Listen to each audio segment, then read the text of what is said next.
So I am reading the Boxcar Children's one, and I hope you like it. And it's going to be chapter 1, so. Okay. You ready? What? 1. The Four Hungry Children. One warm night, four children stood in front of a bakery.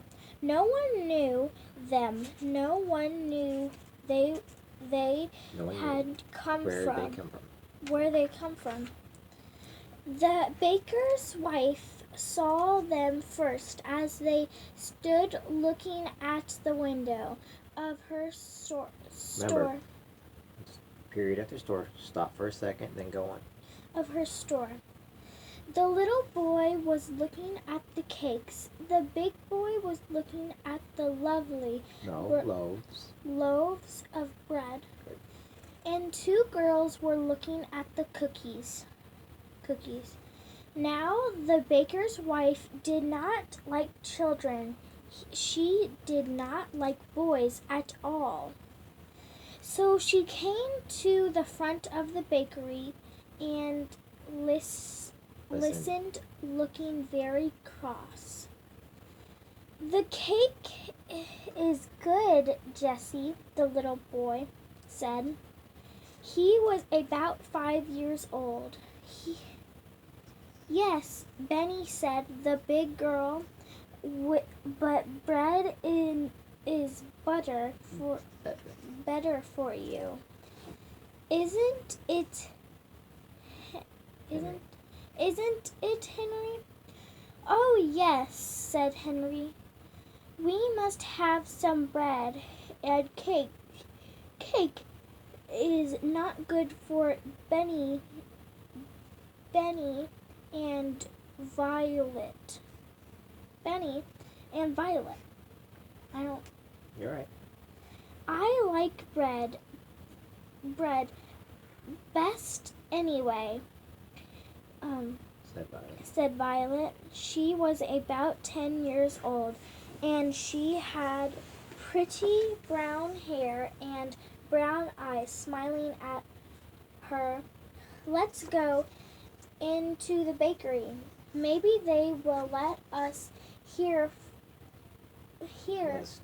stay here for the night. The baker's wife looked at them as much as they came in. I want 3 loaves of bread, please, said Jessie. She came smiling politely at the woman, but the woman did not smile. She looked at Henry as he put his hand in his pocket for the money. She looked cross, but she sold him the bread. Jessie was looking around too, and she saw a long red bench under each window of the bakery. The benches had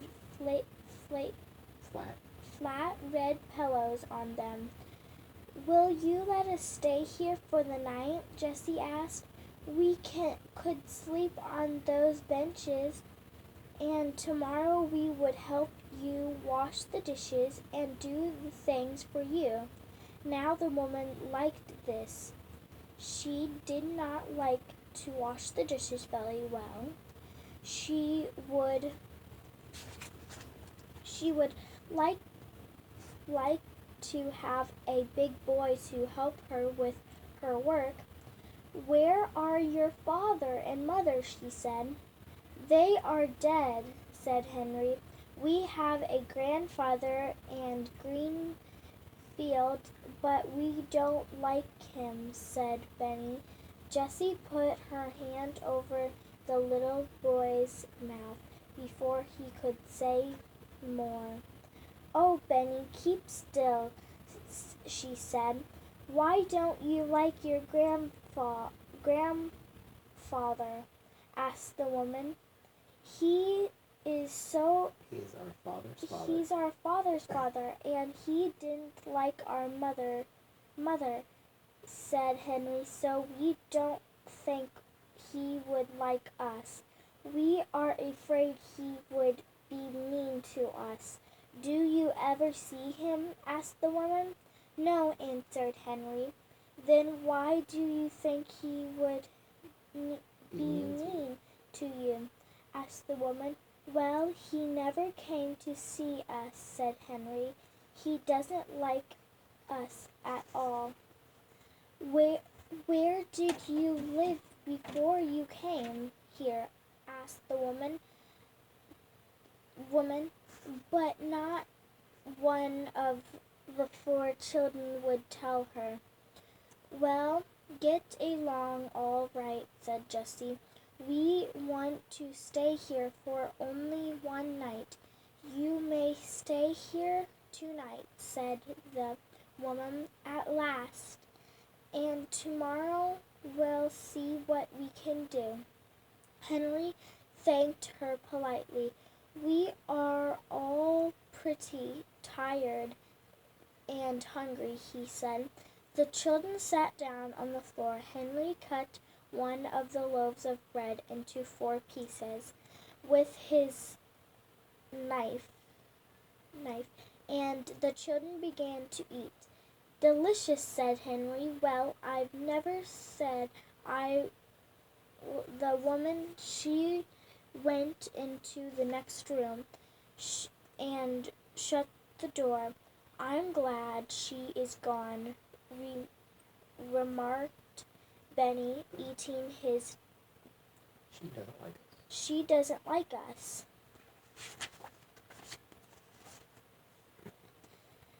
Shh, Benny said Jessie.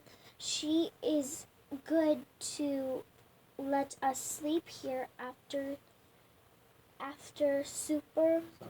After supper, the children lay down. There are benches, and Violet and Benny soon went to sleep.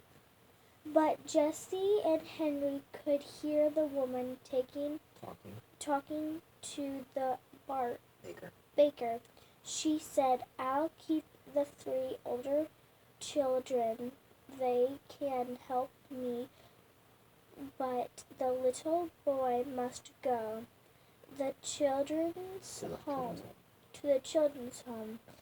He is too little. I cannot take care of him. The baker answered, Very well. Tomorrow I'll take the little boy to the children's home. We'll keep the others for a while, but we must make them tell us who their grandfather is.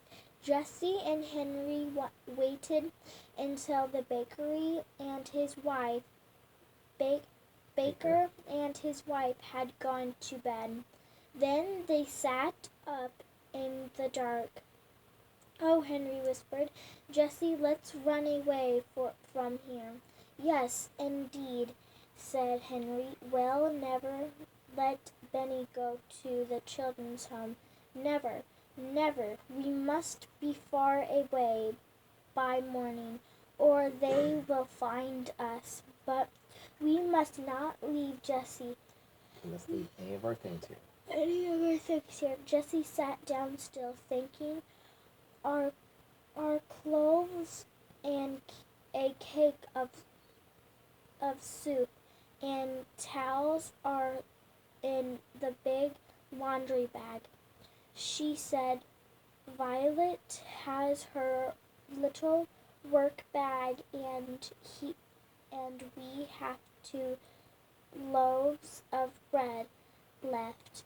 Have you your knife and the money? Yes, said Henry. I have almost $4. You must carry Benny. You must carry Benny, said Jessie. He will cry if we wake him up, but I'll wake Violet. Shh, Violet, come. Shh, Violet, come. Violet, come. We are going to run away again.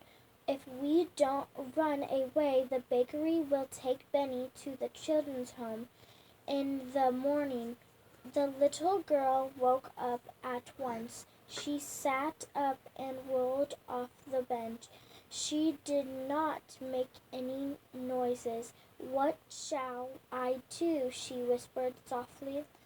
"Carry this," said Jessie. She gave her the work bag. Jessie put the 2 loaves of bread into the laundry bag, and then she looked around the room. All right," she said to Henry. "Take Benny now." Henry took Benny in his arms and carried him to the door of the bakery.